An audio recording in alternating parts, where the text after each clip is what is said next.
The holy month of Ramadan is upon us. Today we'll be discussing the matters related to this spiritually charged month.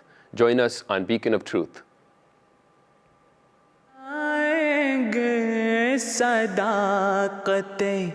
इस्लाम कुछ भी हो जाएंगे हम जहाँ भी के जाना पड़े हमें जाएंगे हम जहाँ भी के जाना पड़े हमें. Assalamu alaikum and welcome to Beacon of Truth, a live program from MTA International Canada Studios. In this program, we discuss a variety of contemporary issues relevant to today's young Muslims. To help analyze these subjects, we get the views and the expertise of some of our guests as well as the general public. You too can get in touch with us with comments and questions.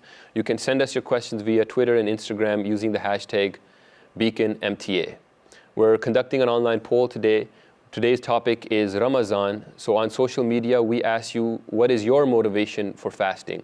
The options were whether it is a health-related cause or because it is part of your faith or your culture, and an option as well that you are not motivated to fast. Inshallah, we'll share the results later in our program.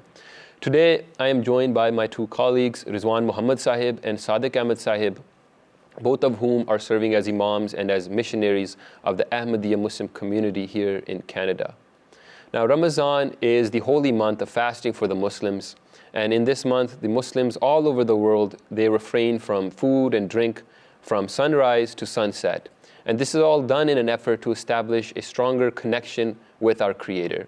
Today, we'll be talking about the forms of fasting found in some religions. And if all religions have taught some form of fasting, there must be some great spiritual as well as physical benefits in this exercise. We'll be discussing all of these things today. But first, let's find out what some people in the public understand about the concept of fasting.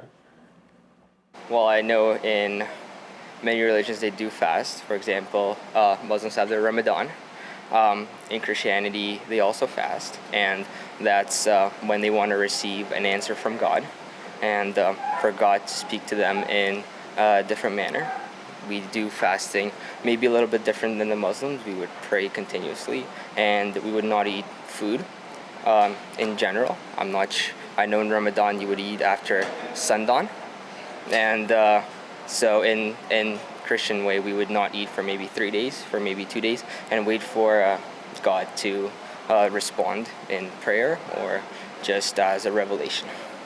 Well, in our religion, basically we do fasting as well, and it's really good to kind of like interact, like connect spiritually when you're fasting, like you're focused on your spiritual relationship with your God, and it's very like giving you this inner peace. Like when you do fasting, you're like focused on your relationship, your connection with God.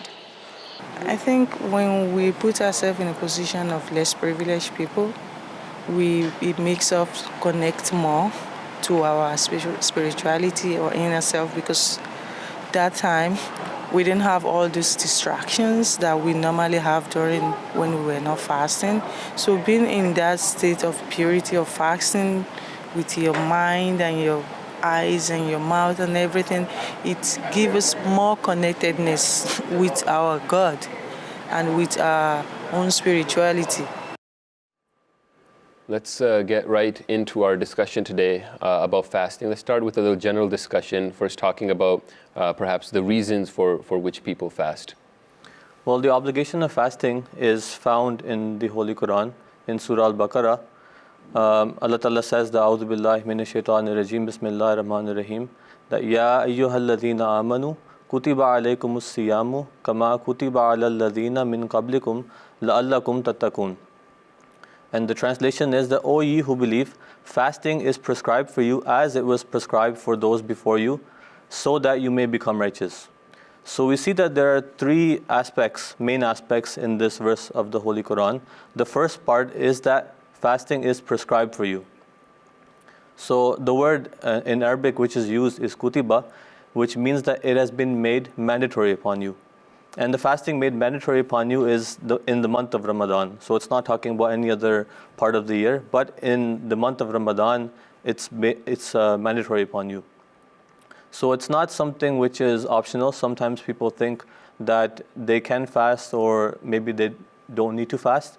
But in the month of Ramadan, if you have attained the age of maturity and there are no excuses, then you should be fasting. Also, we find in the second part of the verse, Allah Ta'ala says that Kama kutiba ala alladhina min qablikum, that as it was prescribed for those before you. So this shows that Islam isn't the first religion in which fasting was prescribed.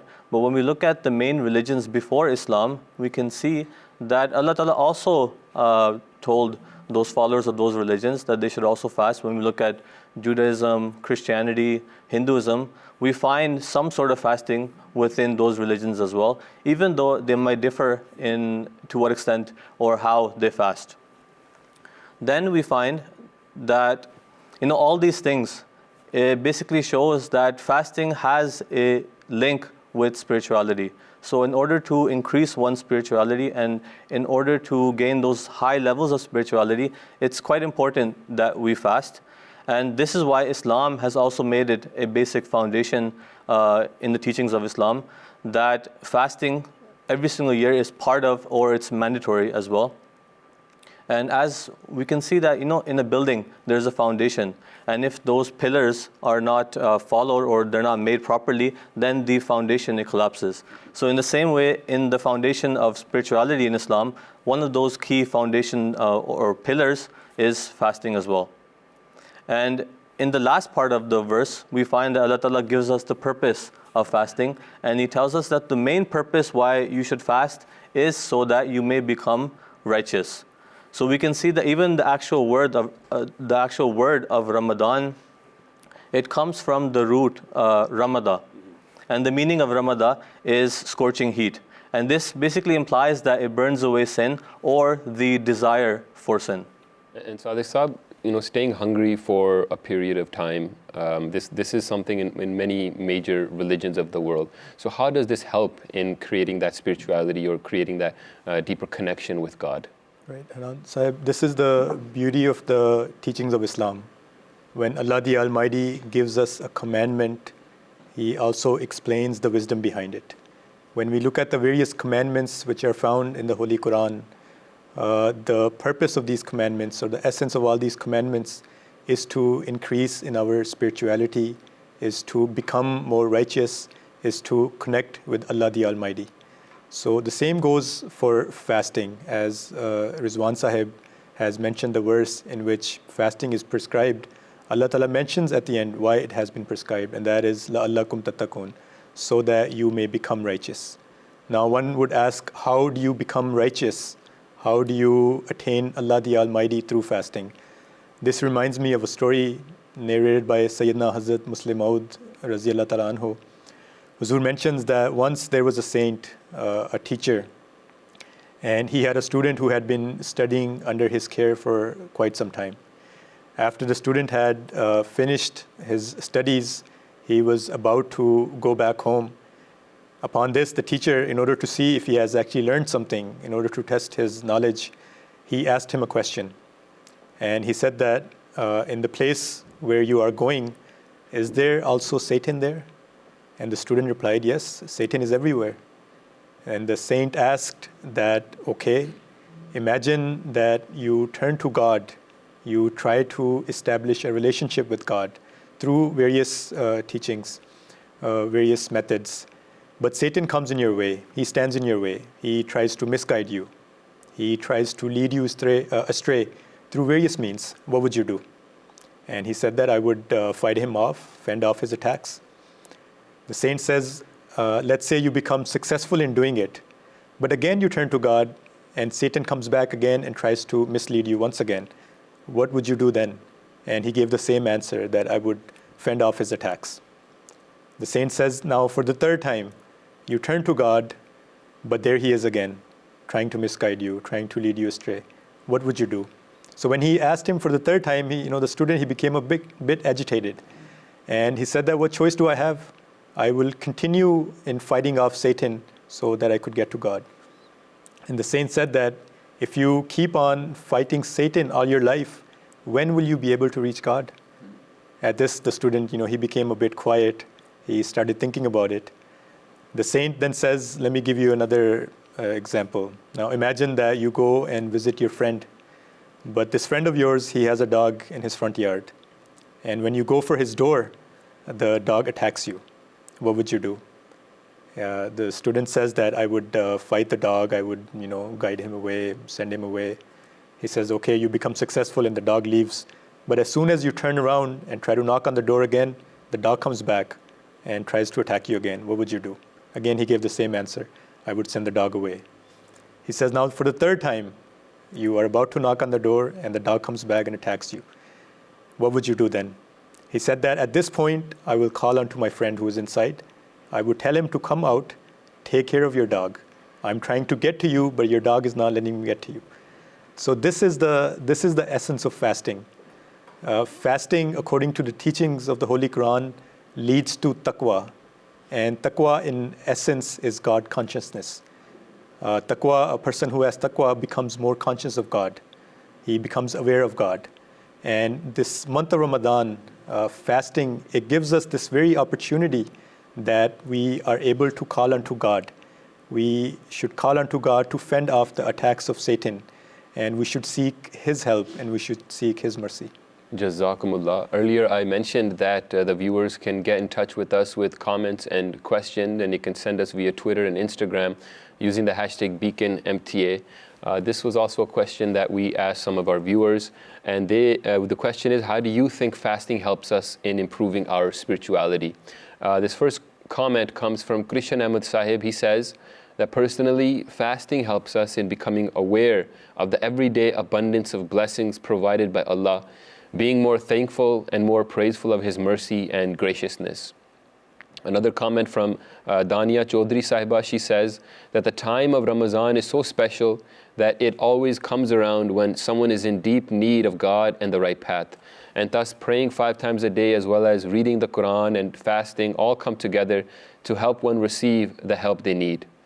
Sitara Jat Sahiba, she comments that we actively engage in doing good deeds, reminding ourselves consciously that the blessings of fast are wholly attained when we urge to do good for the sake of Allah, and the sole purpose of Ramadan and fasting and fasting in that month revolves around those conditions of goodness of heart and soul.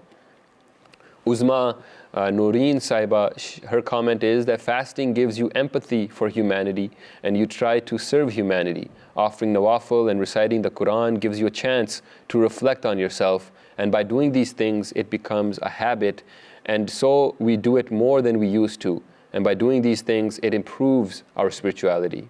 And I'll take one last comment. This is from Waqar Ahmed Sahib. He says that restraining ourselves from worldly gratifications or comforts enables us to channel our attention to our spiritual well-being and become immersed in a routine and habits that primarily nourish our soul. Jazakallah to our viewers who have sent us their comments, and inshallah towards the end of our program we will have time for a few questions as well.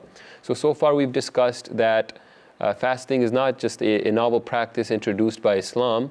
Some form of fasting is found in almost every major religion. And as we have just discussed, in Islam, the practice of fasting is not only a physical exercise, but a spiritual one, the ultimate aim of which is the attainment of God's pleasure through that regulation of one's own life. But fasting is not only a means of increasing in one's spirituality. In many recent health studies, the subject of fasting has been taken up to prove, in fact, the outstanding physical health benefits of fasting as well. Let's listen to what some people think and know about the health benefits of fasting. In North America, we tend to eat a lot. Our mouth is never says one coffee, this, that. Throughout the day, we eat a lot of things. And most times, those things are not really nutritious or beneficial to our body. But because during this time, we are keeping from eating and resting our bowels, it allows our systems to cleanse out itself. And then when we are doing the iftar, we tend to use some food classes that are beneficial to us, like fruits and all that. That helps us to cleanse out our systems. Many studies prove that fasting improves your blood circulation. Yes, and it's a natural detox to your stomach and intestines and all.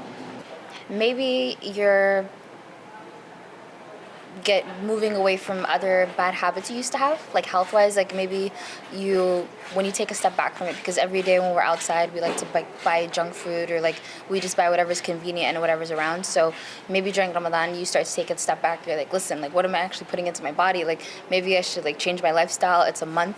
You know, you can make better health choices with your afur whatever you eat, and just try to take that and also develop, because it takes like 21 days or something to develop a habit or something. So if you just like start eating healthy whenever you afur. Like physical reasons, like nutrition, yeah, I do fast.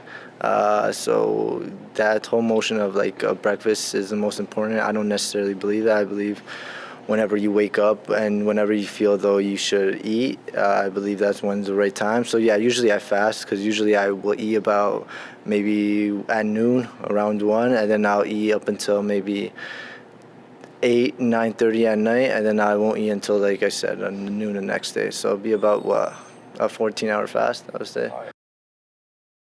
Nowadays, it seems like everywhere we see, the great health benefits related to fasting. So, Salsa, if you could tell us a little bit more in detail about fasting and how it helps in health. Right. Fasting is now medically proven to be a very healthy act. We have heard some of the comments where people are trying to improve their lifestyle and their health through fasting. In recent years, we have also come across various studies. One study, for example, shows that when there is nutrition deprivation, that's when cell rebuilding is at its peak, at its highest. And this takes place when a person is fasting. And then we also keep hearing about intermittent fasting. A lot of athletes are using this method in order to improve their physical form, in order to become better at what they do. So such studies are being carried out now, but if we look at the beautiful teachings of Islam, Allah the Almighty had informed us in the Holy Quran. A'udhu billahi minash shaitanir rajeem. Allah the Almighty says, وَأَن تَصُومُوا خَيْرٌ لَكُمْ إِن كُنتُمْ تَعْلَمُونَ. That fasting is good for you, if you only knew. So Allah the Almighty had informed us that fasting is good for us. It's good for us in the spiritual sense, as well as it carries a lot of health benefits, which are now being proven through various studies. I have also come across some studies which show that some doctors have developed a system of health through fasting, an exclusive use of fasting. So now doctors are using this, and a lot of people, as I mentioned, are using fasting as a tool to enhance their physical form. If they are encountered with various ailments, there are forms of fasting that people can do in order to overcome those ailments. And since we're talking about fasting and its relation to health, so we asked a doctor, this is Dr. Nazia Nigat, and she's a family physician. We asked her regarding some of the proven health benefits. Let's hear what she had to say. Fasting is the best way to heal and cure the disease. Healing is a biological process, and our body inherits this ability to cure itself, and fasting is usually the initiative or is the initial starting point. So the physiology of the fasting is very fascinating. The power of fasting does not just lie in mere decrease in the calorie intake, but the most benefit comes from the hormonal changes. So when we fast, the benefit comes from the decrease in the insulin and increase in the cortisol and the growth hormone. So when we say that fasting helps in cure and healing our body, how does it do that? So fasting does it by doing two good things to our body. First is autophagy.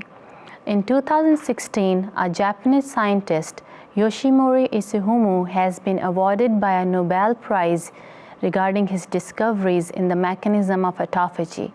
Autophagy means that eating oneself.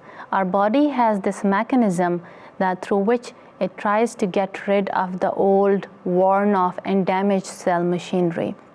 And nutrition deprivation is the key activator of this process. So when we fast, our insulin goes down and our glucagon goes up. And increase in this glucagon is the stimulator of autophagy. And fasting is the greatest known boost to this process.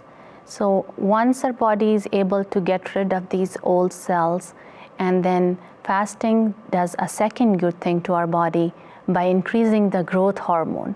Growth hormone tells our body to make new body parts and make new cells for our body. So it means that we can say that through fasting, our body goes through this whole new renovation. Fasting has very good health impacts on our body. It increases our concentration, it prevents the Alzheimer's disease, it prevents the insulin resistance, it can even reverse the aging process. Diabetes has this unique malignant potential to devastate our body by involving certain organs of our body. It is the leading cause of the blindness, renal failure, nerve damage, amputations, stroke. So those were just some of the benefits of fasting, which the latest studies have proven. So now, Sadiq Saab, another very important aspect of fasting is in regards to the regulation of a schedule and how it helps in maintaining that. And of course, that's very important when it comes to advancing in anything. So if you could shed some light upon that as well. Right. You know, in order to gain anything in life, we have to make an effort on our part. We have to make some sacrifices. We have just heard from a physician, in order to become a doctor, you have to go through a number of years of very difficult studying, and you have to make a lot of effort, you have to make sacrifices. You know, as the saying goes, no pain, no gain, right? If you do not put yourself into difficulty, you would not be able to gain anything. We look at the example of athletes. They put themselves through very hard training, physical training, in order to improve, in order to rise above everyone else. For example, look at lives of some various successful people in the worldly sense.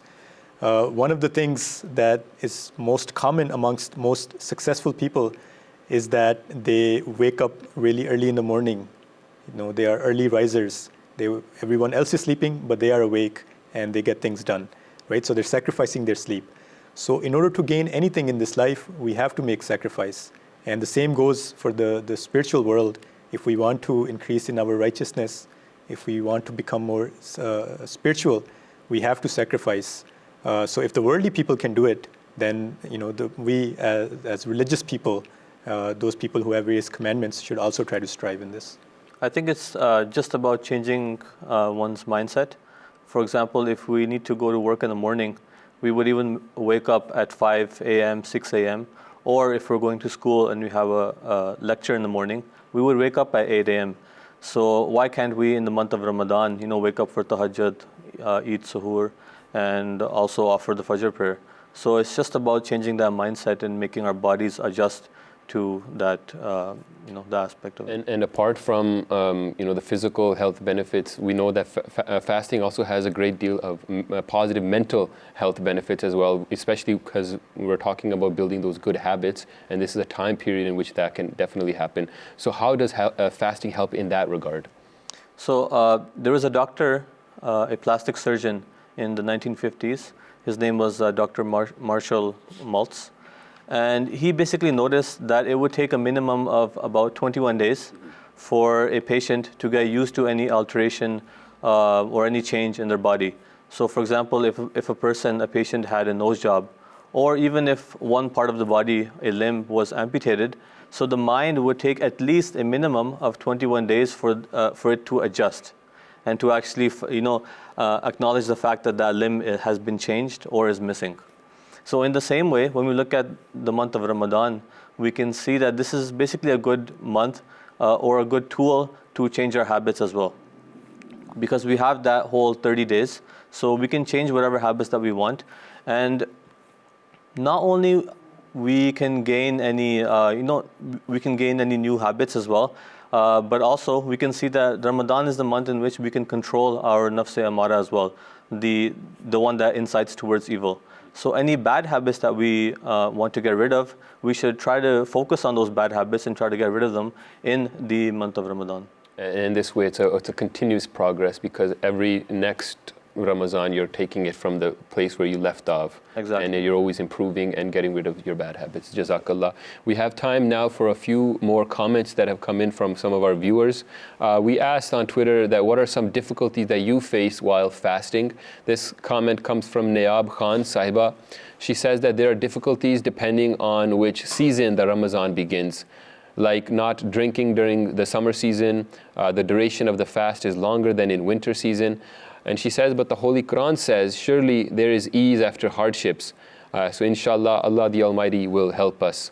And we asked that if you were educated about fasting, would you be more inclined to try it? So this comment comes from Samira Sahiba. She says that I think if anyone knew not only about the spiritual and physical benefits of fasting, but even the motivation behind why Muslims fast, they would definitely want to try it out. I know some non-Muslims who fast during Ramadan just because they love the motivation behind it. So now, Sadiq Saab, there is this one question, of course, the challenges that we face in this month of Ramadan, especially when it comes to some of our youngsters and the youth, perhaps who have this idea that it's an optional thing, it is not an obligation. As we've already talked about, that Allah says, Kutiba alaykum, that it is enjoined upon the believers. So if you could tell us some of those and any other issues being faced by the youth. Right, so first of all, as you mentioned, it is an obligation, it's not an option. But we face various challenges living in the society, and some of our youth, they find it very difficult to fast in the month of Ramadan. And one reason for that is that, living here in the West, we have become accustomed to a very comfortable, very luxurious lifestyle, and everything is readily available to us. And so, of course, for a person who has these kind of comforts, it would be difficult to fast. But it is the teaching of Islam, it is a commandment of Allah the Almighty. So we must all strive to overcome these difficulties and try to act upon this commandment. Sometimes people come up with small, petty excuses in order to avoid fasting. But we should also be aware of the fact that Allah the Almighty is well aware of our intentions. Allah knows if our excuses are valid or they are just made up. So if we come up with small excuses just to avoid fasting, then we are the ones who would be depriving ourselves from all the benefits which are associated with fasting. And the same principle applies that if we want to increase in our spirituality, again, we have to make sacrifices. And this is one sacrifice. Of course, you are used to having food, eating, drinking throughout the year. And then comes Ramadan, where you have to abstain from food and drink for 1 month, for a number of hours daily. So it is, again, once you have to make a sacrifice. Another challenge that the youth face here, in my opinion, is the environment. Coming from Pakistan and in those countries, when the month of Ramadan came, the whole environment would change. And you would know that, something is different. And everybody would be excited about the month of Ramadan. There would be a lot of festivities around it. Everyone would be making preparations.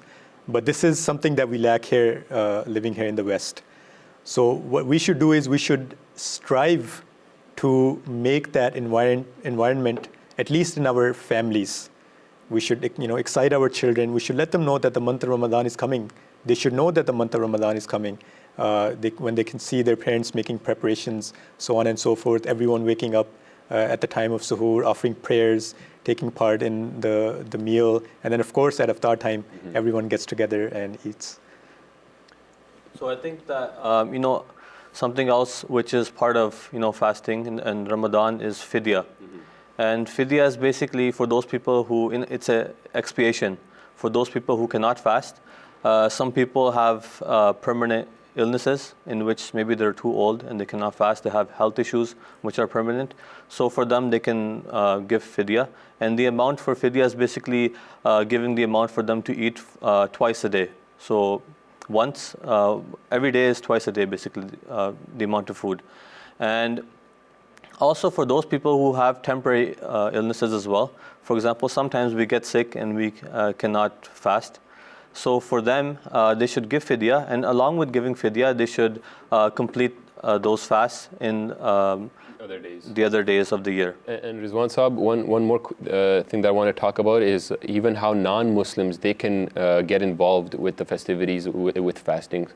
So we have a campaign in Canada, in the US as well. It's called Fast with a Muslim campaign. And that's basically a campaign in which people, non-Muslims, they can experience what Muslims go through in the month of Ramadan. And it's a good way to bridge that gap between Muslims and non-Muslims and people of other religions. And it teaches them about Islam and the experiences of Islam, and also gets rid of that fear which they have of Islam. You know, nowadays we have this Islamophobia where people are afraid of Islam, they don't understand the teachings of Islam. So this is a good way to bridge that gap and to also teach them about the true teachings of Islam. And on that note, we have with us on Skype a couple of people who have taken part in this campaign with Fast with a Muslim. This is our first guest, and we'll take some of his insights on what their experience was like. This is a teacher and a coach at Renfrew Collegiate Institute in Renfrew, Ontario. We have with us Mr. Adam Nowak. Assalamu alaikum, Mr. Nowak. Hi, thanks for having me. Thank you for joining us. And please tell us about how did you come to know about this campaign? Well, Renfrew is a pretty small community, so we don't have a lot of diversity. However, a couple of years ago, we had two Muslim students who I got really close to, and I just wanted to learn more. And they started Ramadan and alerted me to this campaign, this Fast with Muslims campaign, and I tried it. So this will be my 4th year starting tomorrow. And it's been just an incredible experience learning more and more about Ramadan and about the Islamic faith. And how was your family and your friends' reaction when they had heard that you're taking part in this? Well, they were a little skeptical if I could do it. So they would come and check on me. But what it did, I think, is it allowed me to start conversations with students, with other staff members, with faculty, to maybe ask me why I'm doing it and to learn more about Islam. And doing it out of, suddenly, this was, I'm sure this was probably the first time that you had ever tried this, and you said you've done this every year since. And in your first experience, did you feel that it was too hard to get through the day, or without water, without anything to drink? I think water was probably the toughest part. But it got easier through the day, and it gives your mind an opportunity to reflect and to practice self-control and practice sympathy and such. And as the years have gone by, I think it's getting a little bit easier. Well, tomorrow will be another true test. Thank you very much for joining us, Mr. Adam Nowak. Thank you. We also have with us another guest. This is Mr. Cam Stewart from Calgary. He is joining us. He is a retired police officer from Calgary Police Force, and he has also served as a corporate consultant for diversity. He is currently working at the Educational and Diversity Engagement in Alberta. Assalamu alaikum, Mr. Cam Stewart. Assalamu alaikum. Ramadan Mubarak. Khair Mubarak. So, Mr. Cam, how did you come to know about this campaign? Yeah, I've been a friend of the Muslim community for many years. First as a police officer, building relations with the Muslim community, and then just a friend of many Muslims. And I was invited a number of years ago, or a couple of years ago, to participate in the campaign. It was a real honor. I've been to many breaking of the fasts and Eid celebrations, but then some of my friends in the Calgary community asked me to participate in this campaign. And how was your experience with it? Is this the first time you had ever done something like this? No, I fasted previously with different Christian religions and with the Mormon community, but this was different, and it was also unique in the fact of breaking fast with community. Which I found was really rewarding, rather than doing a fast by yourself and breaking the fast by yourself. And since the campaign, when you tried this out, have you been making this a part of your life to try it again and again? If you experienced any health benefits of it? Well, Yeah, I mean, I have done it. I mean, most recently, I actually did a fast with the indigenous community, and that was actually a 4-day and 4-night fast. So it was actually a lot more challenging. But I think this really, doing the fast with the my Muslim brothers and sisters, it really helped me get mentally and spiritually and physically prepared for it. Yeah, I realized the food is not what feeds me. It's my spirituality. Doing the fast with my Muslim friends really helped me in my other relationships with the Creator. Thank you so much. We appreciate your time and thank you for sharing your experiences. We hope that it'll motivate others to join the Muslims in fasting as well in this month, in this year's Ramadan. My pleasure. I hope to do it again with my Muslim friends soon. Thank you very much. Now, earlier through social media, we asked the viewers, what is your motivation for fasting? And the options that were granted were health, faith, the culture, and even the option of perhaps you're not motivated. We have the results of this poll in now. What is your source of motivation for fasting? 28% are saying that it is health-related, 35% say that it is their faith, and 13% are saying it's because of the culture, and 24% are saying that they're not, unfortunately, motivated to fast. And to clarify, more than 2,300 people, they took part in this poll, Muslims and non-Muslims alike. So we see that only 35% said that they fast due to their faith. This is not, reflective of any single community, but this is a public poll in general that we had taken. So we can see, from the results, 24% say that they're not motivated, and mainly they're probably Muslims who are they're not motivated. So we have to know it's a challenge. It's not easy to fast in the month of Ramadan because it's quite difficult to do so. So we have to take it as a challenge, and we have to try to understand the teachings behind it, the wisdom behind it, and not only that, but we should try to understand that even if we don't look at the spiritual aspect of it, but even the physical aspects and the psychological aspects are so high that we can fast in that sense as well. And even if we're not Muslim, we can still fast because there are many benefits. Nowadays we find intermittent fasting, which is quite famous amongst the fitness culture. So all these actors, famous people, athletes, they're doing this intermittent fasting, and we find that if they can do it and they find those benefits, those physical benefits, those psychological benefits, then I think as a Muslim we shouldn't have any doubts about fasting in the month of Ramadan. Jazakumullah. We have a few more comments that people are sharing with us. We asked what helps you control your desires while fasting, and this comment comes from N.A. Chaudhry Sahiba. She says, the prayers of thankfulness and the realization on how lucky we are to have food and drink waiting for us at sunset while so many people don't know when even their next meal is. And Mazharul Haq Khan Sahib, he comments that Allah Ta'ala himself is the reward for fasting, and this thought helps me control my desires while I'm fasting. We have time now for a few questions that have come from social media. This first question is by Nidai Seher Sahiba. She asked that what are some ways to optimize our energy levels while fasting so that we can balance our daily tasks like housework, studying, etc., and focusing more on our prayers. So we have to take precautions throughout the day in order to optimize our energy levels. In the morning when we have suhoor, so we should eat such foods that keep us full longer, such as oats, something which is healthy for you, something which digests slowly.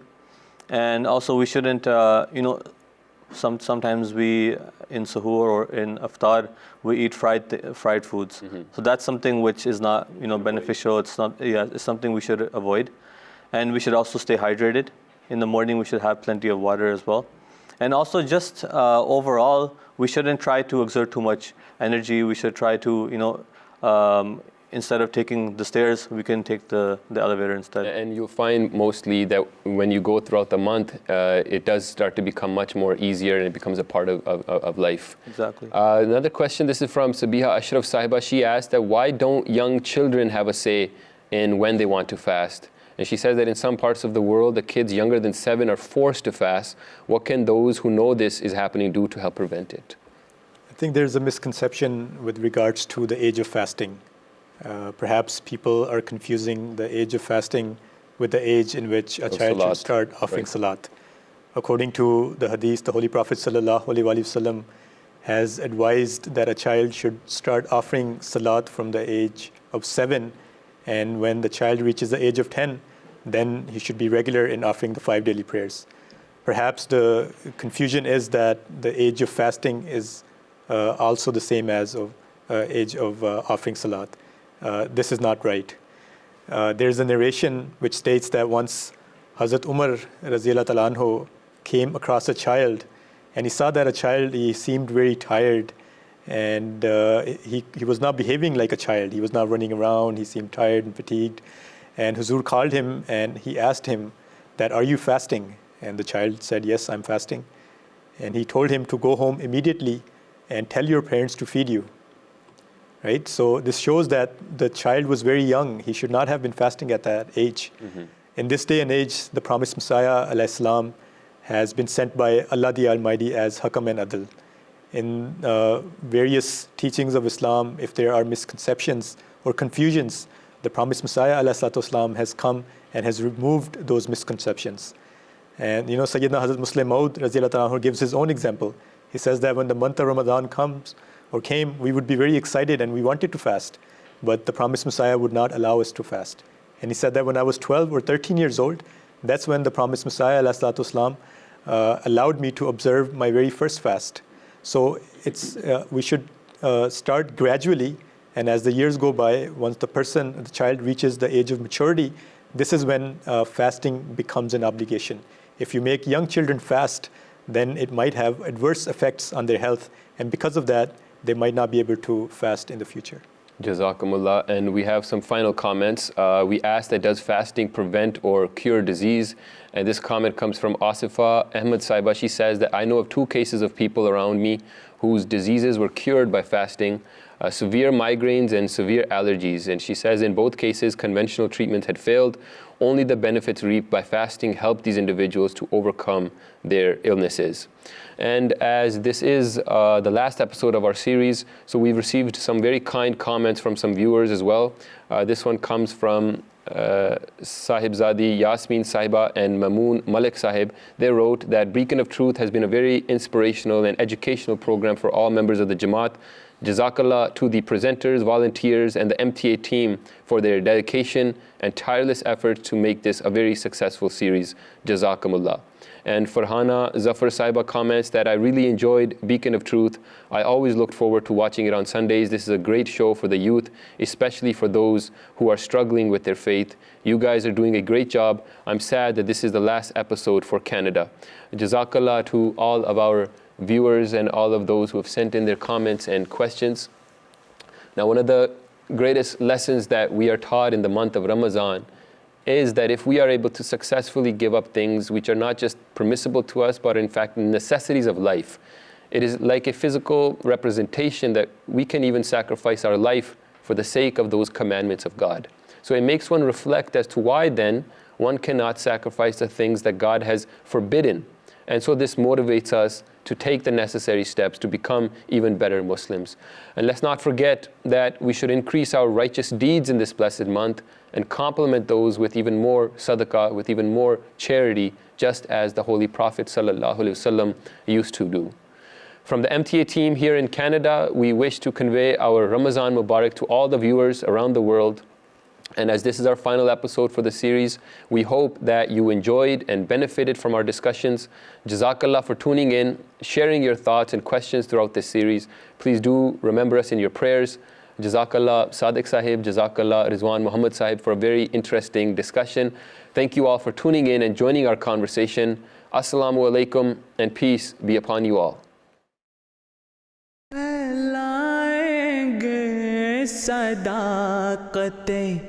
इस्लाम कुछ भी हो जाएंगे हम जहाँ भी के جانا پڑے ہمیں جائیں گے ہم جہاں بھی جانا پڑے ہمیں